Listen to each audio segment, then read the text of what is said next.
정말 멋진 여성이 있었어요. 근데 너무 도도한 거예요. 근데 그 동네에 또 순박한 젊은 총각이 있었는데 그 여성만 보면 막 가슴이 설레는 거예요. 야, 저 여성하고 좀 사랑 좀 나눴으면 좋겠다. 근데 눈길조차 주지 않는 거예요. 그 도도한 눈빛에 그냥 제압당하고 말아요.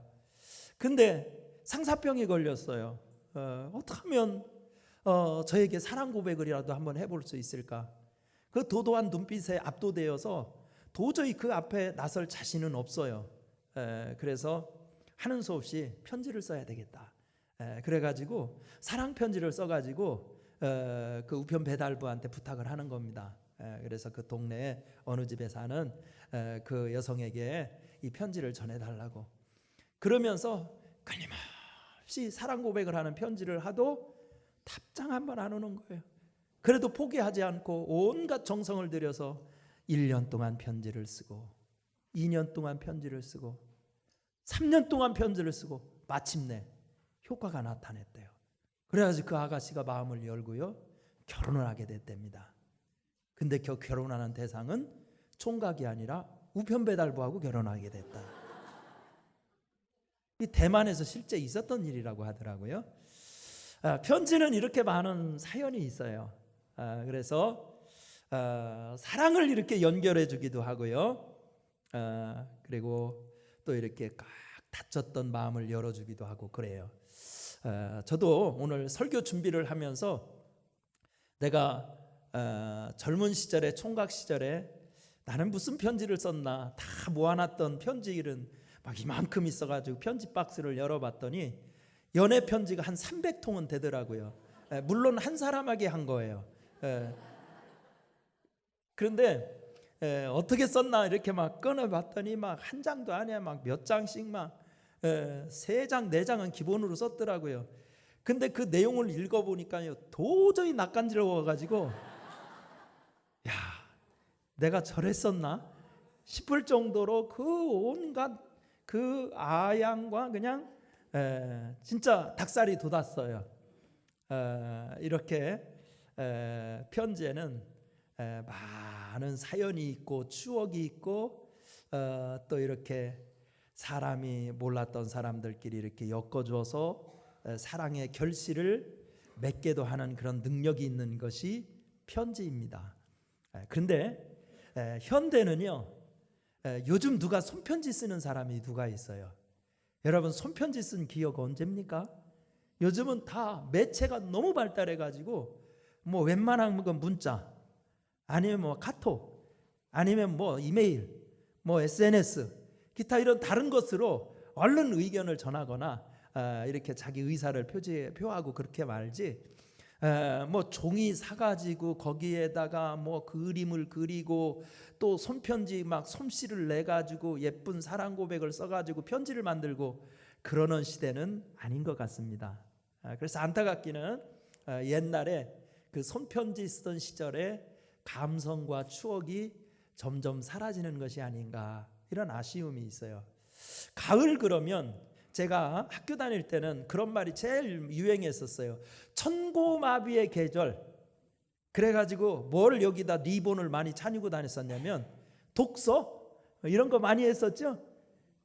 기억도 안 나시는가 봅니다. 한번 회상해 보세요. 우리 소시적에 학교 다닐 때 천고마비의 계절, 가을은 독서하기 좋아하니까 독서를 합시다, 이런 거 리본 많이 차고 다녔었습니다. 그렇죠? 천고마비의 계절, 독서하기도 좋은 계절이고요. 또 요즘은 아름다우니까 뭐 여행 뭐 이런 거 하기도 참 아름다운 계절이지만은 우리가 기십년 전만 하더라도 이 가을 하면 정말 이렇게 뭔가 이 가슴에 사랑을 품고 누구에겐가 편지를 써야 하는 그런 계절이 가을인가 그랬어요. 그래서 우리 노래 중에서도요, 가을 편지라는 노래가 있어요. 가을엔 편지를 쓰겠어요, 이런 노래 아시죠? 이게 원래 최양숙이라는 분이 가수가 불렀던 분이에요. 저보다도 훨씬 위의 세대 분이죠. 서울대 성악과 출신의 그런 유명한 인텔리가 불렀다는 유명한 노래인데 나중에 이동원이라는 가수가 불러서 더 많이 알려졌어요. 고은이라는 시인이 쓴 가사지요. 가을엔 편지를 쓰겠어요. 아무라도 그대가 되어 받아주세요. 이거 생각나죠? 그래가지고 저도 편지에 대해서 설교를 하려고 그러니까 갑자기 그런 옛날의 연애 편지 생각도 나고 그런 노래 한마디도 하고 싶고, 그래서 우리 부목사님들한테 이 가을 편지 아니면 어니언스라는 옛날에 듀엣이 있었어요. 아시는 분 있나요? 뭐 양판지 어니언스인지 하여튼간 그가 불렀던 편지라는 곡도 있어요. 말없이 건네주고 이런 거 있죠. 그래가지고 우리 부목사님들한테 어제 설교 준비하면서 어니언스의 편지, 그리고 이동원이 부른 가을 편지, 이거 MR 좀 구해줘 그랬더니 이 노래들 알지? 그랬더니 다 모른대요, 두 곡을. 그래서 목사와 부목사 차이에도 세대 차이가 있구나. 도대체 몇 년 차이 난다고 저걸 모른다는 거예요. 그래서 참 세대차를 실감했었습니다. 어쨌든 요즘 대중매체가 발달하다 보니까 손편지의 그런 효능이라든지 그걸 쓰는 사람은 없어졌지만, 지금도 아주 중요한 국가 간의 외교적인 현안이나 해결 문제가 있을 때는 편지를 씁니다. 그래서 뭐 대통령의 친서를 가지고 갔다 뭐 이런 얘기 하죠. 아직도 그 편지의 기능은 살아있는 것 같습니다. 오늘 우리가 읽은 성경 말씀에 보면은요, 사도 바울이라는 분은 우리 믿는 그리스도인들을 편지라고 얘기해요. 뭔가 세상에 막힌 곳을 뚫을 수도 있고, 사랑의 역사를 일으킬 수도 있고, 생명을 살릴 수도 있는 그냥 연애 편지가 아니라 그리스도의 편지다, 이렇게 얘기를 하고 있어요. 이거 엄청난 칭찬인 겁니다. 아멘입니까? 그러니까 우리 성도들은 자존감을 가져야 돼요. 우리는 그냥 연애 편지가 아니라니까요. 무슨 국가 원수의 무슨 친서가 아니라니까요. 누구의 편지? 그리스도의 3절 말씀 보세요. 오늘 성경 본문 읽었을 때 우리가 그리스도의 편지래요. 누구의 편지? 그리스도의. 이거 엄청난 거예요. 우리는 그렇게 존귀한 자들이에요. 자, 그렇다면 오늘 성경 본문 말씀 보면서 이 가을에 옛날에 우리 연애 편지 쓰던 그런 추억을 한번 회상하면서, 우리가 그리스도의 편지라면 도대체 어떤 의미로 그리스도의 편지라고 사도 바울은 얘기한 것일까?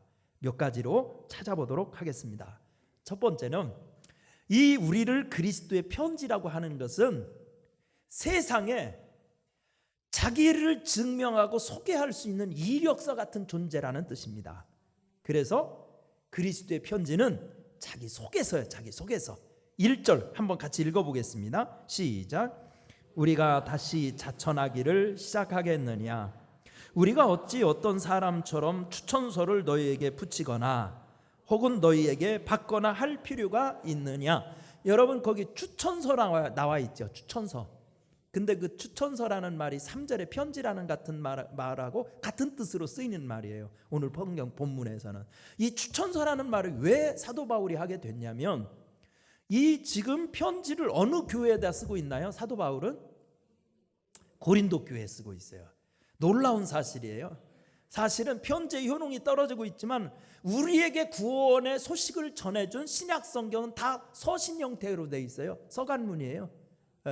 그러니까 하나님의 이 놀라운 복음도요, 구원의 소식도 다 편지로 쓰여진 거예요. 그러니까 편지를 안다는 것 참 대단히 중요한 거예요.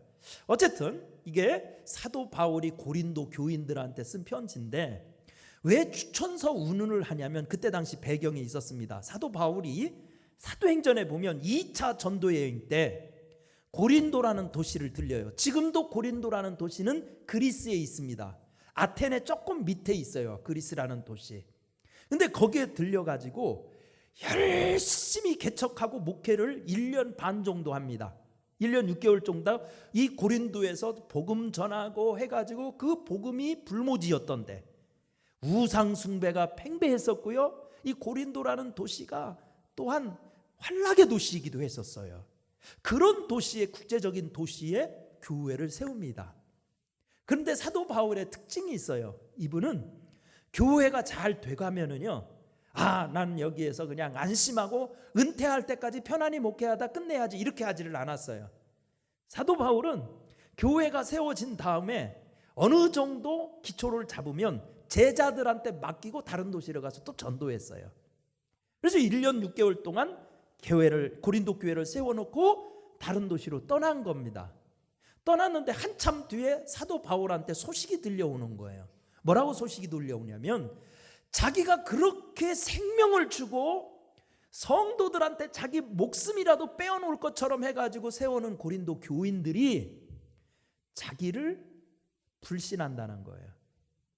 여러분, 이럴 때 쓰는 말이 있어요. 믿는 도끼에 발등 찍히는 격이지요. 그 교회가 어떻게 세워진 교회입니까? 어떻게 교인들과 눈물 뿌리면서 세워진 교회인데 사도 바울을 의심한다, 사도 바울을 믿지 않는다, 가짜 사도다, 막 이런 것을 교인들이 믿고 있다고 흔들린다는 소식이 드는 거예요. 왜 그런 일이 벌어졌는가? 바울이 가만히 알아봤더니요, 이런 사연이 있었어요. 사도 바울이 간 이후에 초대교회는 전도자들이 많이 있었습니다. 바울만 있었던 건 아니에요. 열심히 있는 사람들은요, 사도 바울처럼 개나리 보찜 메고 이 도시 저 도시 돌아다니면서요 복음 전하는 사람들이 많이 있었어요. 근데 예루살렘 본부 교회죠. 당시에 초대교회 예루살렘 본부 교회에서 열심히 있는 성도들 중에서 사도들한테 추천서를 쓰는 거예요. 내가 예루살렘 교회에 열심히 있는 성도라는 증명서를 써주시오. 베드로나 누구 사인이 딱 들어가 있으면, 어느 교회를 가든지 베드로 사인 들어가 있으면, 저 예루살렘 본부교회에서 열심히 있는 성도가 전도하려고 이렇게 돌아다니는구나 하고 환영을 하는 거예요. 그게 추천서였었어요. 근데 당시에 예루살렘에 처음 세워졌던 예루살렘 교회의 교인들의 구성은 주로 유대인들이었어요. 주로 뭐였었다고요? 네, 유대인들이 회개하고 예수 믿은 거죠. 오순절날 성령 받고. 맞지요, 여러분? 네, 그렇게 된 거예요. 그러다 보니까 세월이 어느 정도 지날 때까지는요, 이 유대인의 이 의식이 남아 있었어요. 그래서 예수를 믿으면서도 어떻게 생각했냐면, 유대인의 그 수천 년 동안 내려온 관습, 그래서 모세 율법 이게 막 머리 위에서 떠나지를 않는 거예요. 그래서 유대인들은 율법을 생명으로 여기잖아요. 그래가지고서는 이 사람들은 어떻게 생각하냐면, 사도 바울이 개척해 놓은 교회에 가가지고요, 그 사도들의 추천서 딱 내놓고 나서 그 교회에서 그럼 환영해가지고 여기서 밥도 먹고 여기서 말씀도 전하고 하시오 하면, 거기서 말씀을 전하는데 어떤 식으로 전하면, 사도 바울은 오직 예수, 메시지는 이거라고 얘기할 수 있어요. 오직 복음, 오직 은혜, 이거라고 얘기할 수 있어요. 구원은 오직 예수로 받지, 이거라고 얘기할 수 있어요. 근데 그 뒤에 추천서를 들고 다니는 전도자들은 뭐라고 그러냐면, 유대인들이 많으니까 예수도 믿어야 되고 율법의 행위도 지켜야 돼. 그래서 우리가 율법을 잘 지켜야 구원받는 거야, 이렇게 얘기하는 거예요. 근데 아직 이때 이 아멘 하면 조금 일러요, 이게. 왜냐하면 율법도 잘 지켜서 구원받는다는 말은 우리의 공로라 행위로도 구원받을 수 있다는 얘기예요. 그게 따지고 보면. 그러면 예수님이 필요 있어요, 없어요? 없어요. 그러니까 사도 바울이 전한 복음이 혼란스럽게 되는 거예요, 교회마다. 그러면 이거 심각한 겁니다. 교회가 복음이 참복음이 아니라 거기에 약간 다른 게 섞인 짜가 복음이 이게 판치기 시작한다면 교회가 위태로워지는 거예요.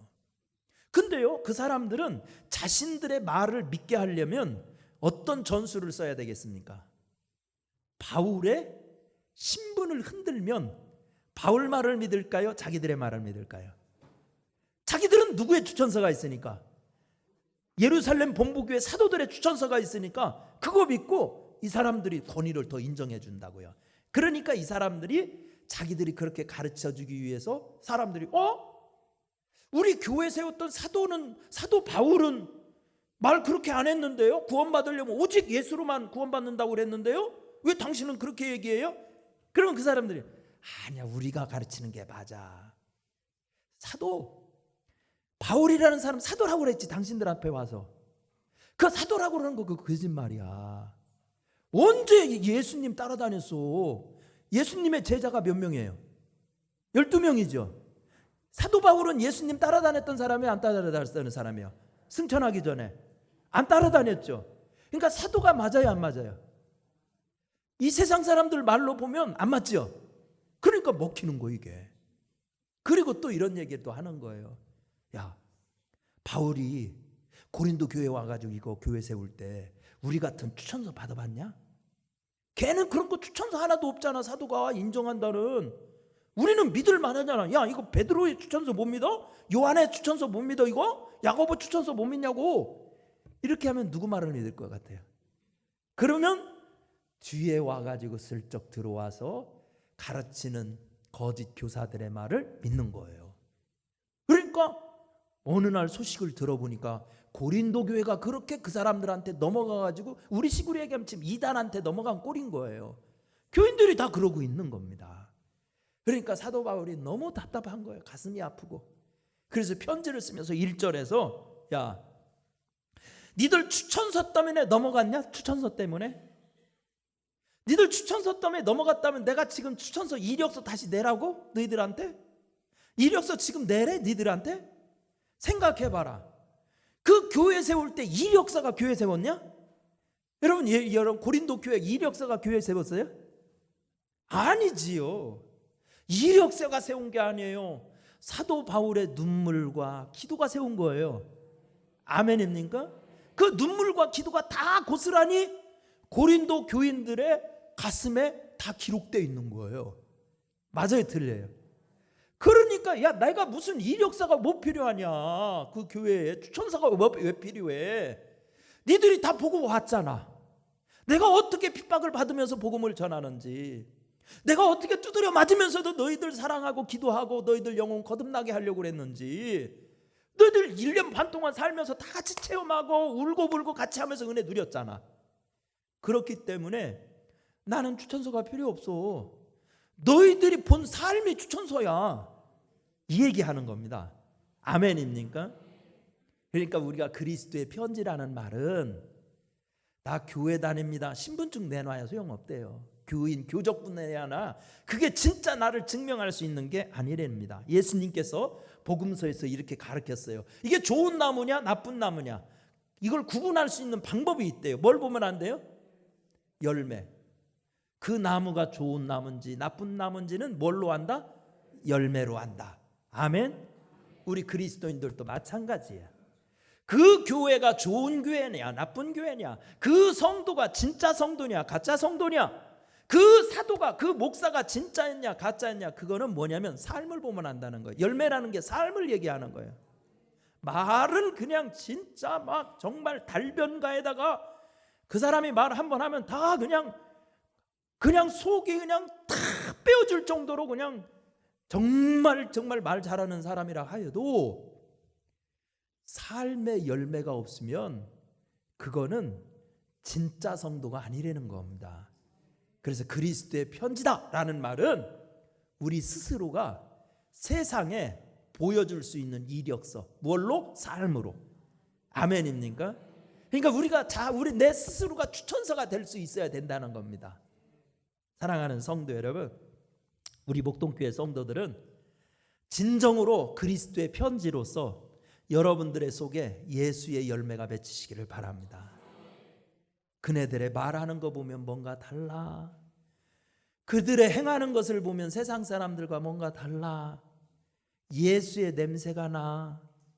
아마 몰라도 예수님은 저렇게 살으셨던 것 같아. 이렇게 들을 수 있어야 한다는 거예요. 이 가을에 우리도 안으로 열매가 성숙되어 갔으면 좋겠습니다. 그래서 그리스도의 편지라는 말에 걸맞게 삶의 열매가 맺혀야 돼. 그래서 세상에 내놓을 수 있는 추천서가 될 수 있어야 돼. 그런 축복이 있기를 간절히 축원합니다. 두 번째는 그리스도의 편지라는 뜻은 뭐냐? 그것은 우리가 예수 증명서가 되어야 된다는 뜻이에요. 누구 증명서? 예수. 3절 한번 읽어봅니다. 시작.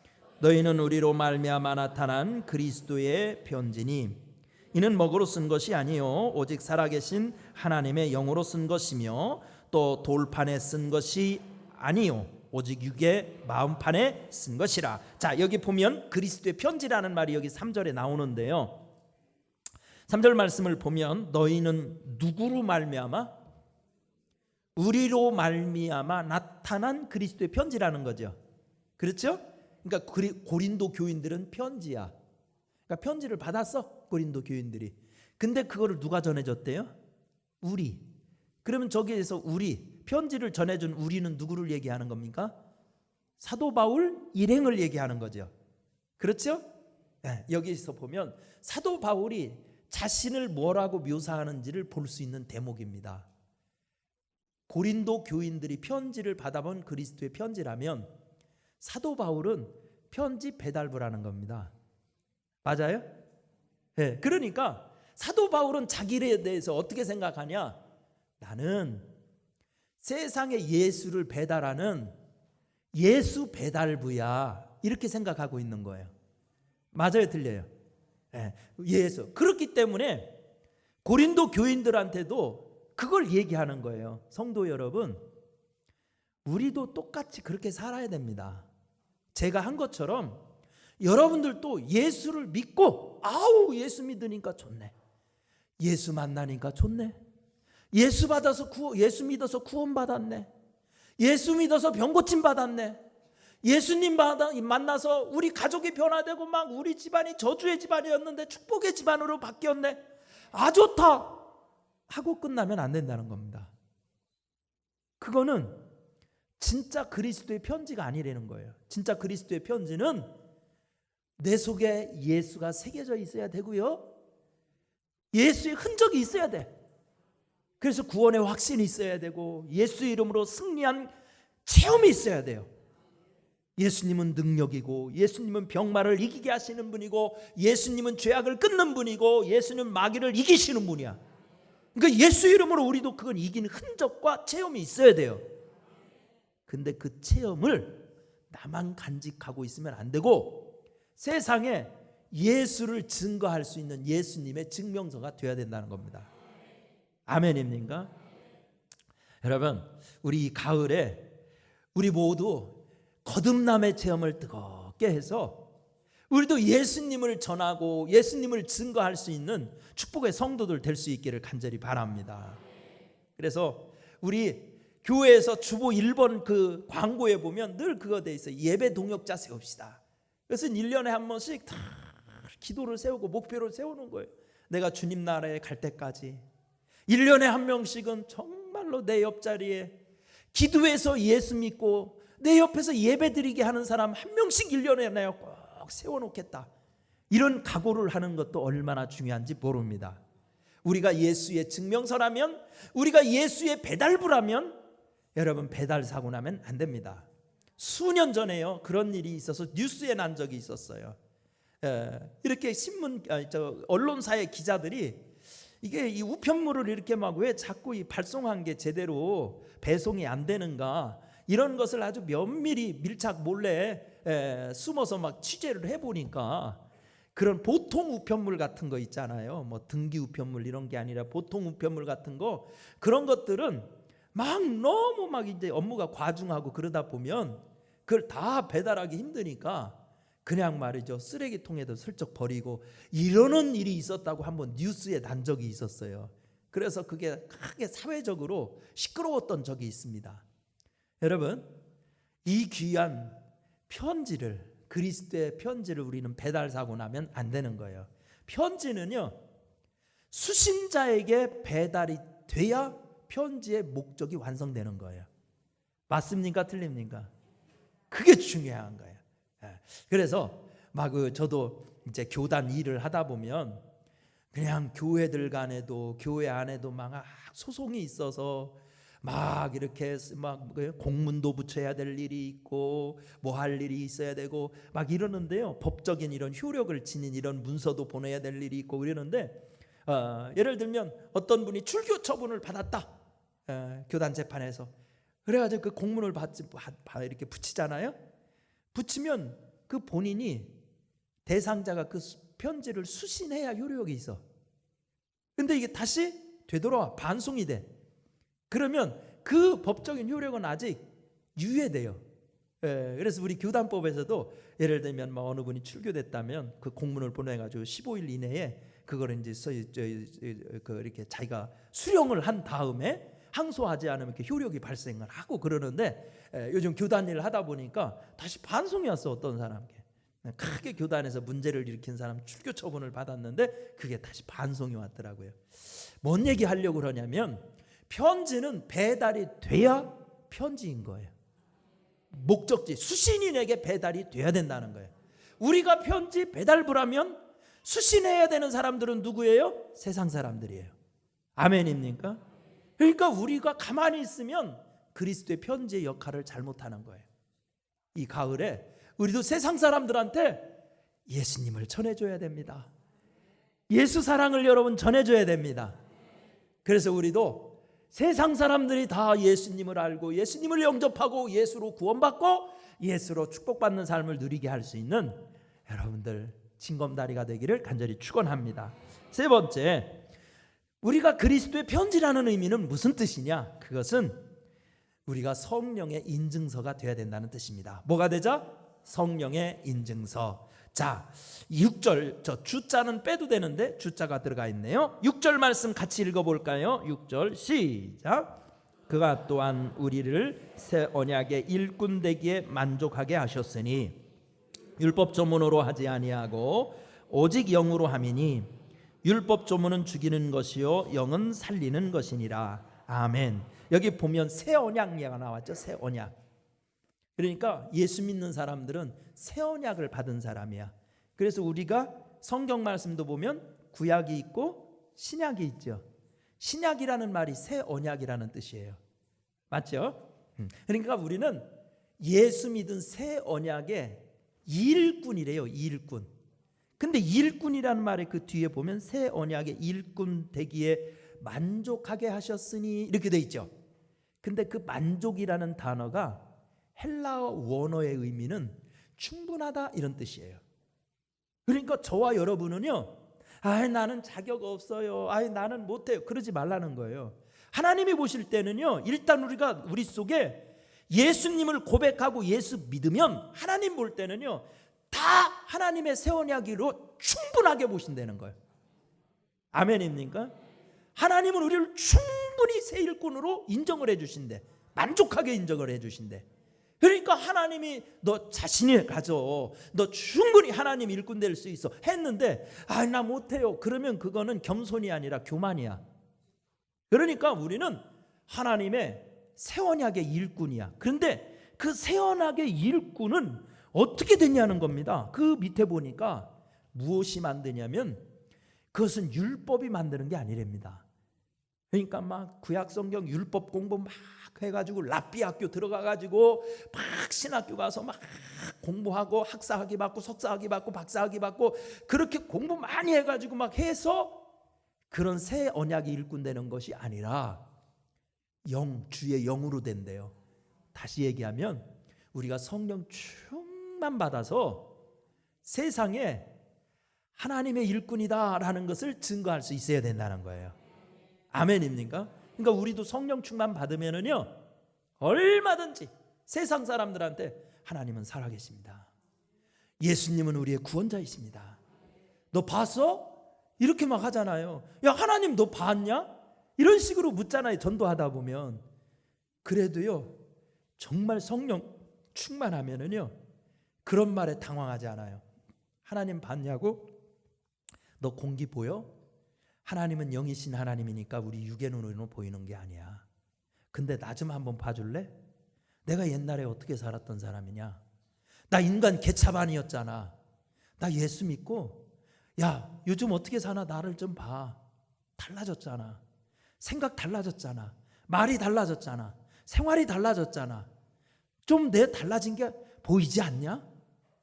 나 예수 믿고 이렇게 새롭게 살게 됐다. 예수님 만나고 하나님 살아계신 증거가 나야. 뭘 더 필요로 해? 너도 하나님 믿으면 새로워질 수 있어. 네 집안이 새로워질 수 있어. 네 사업도 도움을 받을 수 있어. 하나님 믿어봐. 이렇게 되는 힘이 어디서 나오냐면 성령에서 나온대요. 그러니까 우리가 그리스도의 편지라면 어떻게 해야 되느냐? 성령 충만을 구해야 돼요. 성령 충만을 위해서 기도해야 되고, 거룩하게 살아야 되고, 회개하는 삶을 실천해야 되고, 그리고 말씀에 사로잡혀야 되고, 때로는 말이죠, 목사님한테 안수기도도 받아야 되고, 이럴 때 성령이 임해요. 사도행전에 보니까. 아멘입니까? 여러분들도 성령 충만 받으셔서 그리스도의 편지가 되기를 바랍니다. 그래가지고 예수에 대해서 궁금하면 아무개 권사님 찾아와서 나 예수에 대해서 좀 가르쳐줘. 어떻게 하면 예수님 믿고 내가 어떻게 하면 이런 도움 받을 수 있는 거야? 이렇게 여러분들이 그리스도의 편지로 살아갈 수 있게 되기를 간절히 축원합니다. 그래서 이 가을에 저 오늘 설교 제목이 가을 편지인데요. 가을엔 편지를 쓰겠어요예요. 여러분 진짜 우리 이 가을에 영적인 편지를 한번 썼으면 좋겠습니다. 아멘입니까? 그래서 세상에 예수 그리스도를 전할 수 있는 우리 살아있는 하나님의 편지들로 살아가게 되기를 간절히 축원합니다. 믿음 충만, 예수 충만으로 승리하시기를 축원합니다. 우리 다 함께 찬송가 늘 부르던 찬송이에요. 열린 예배 때 성령이여 임하셔서 이 찬송 박수치면서 힘차게 부르고 하나님 우리에게도 성령 충만 주십시오. 예수 충만 주십시오. 그래서 삶의 열매로 세상에 예수를 전할 수 있는 우리가 그리스도의 편지로 살아갈 수 있게 도와주옵소서. 그래서 세상에 연애 편지만 잘 써도 말이죠, 사랑의 역사, 기적의 역사가 일어나는데 우리도 세상에 행복의 역사를 일으킬 수 있도록 하나님 도와주옵소서. 우리 간절하게 찬송 부르고 1분 동안만 통성으로 기도하시죠.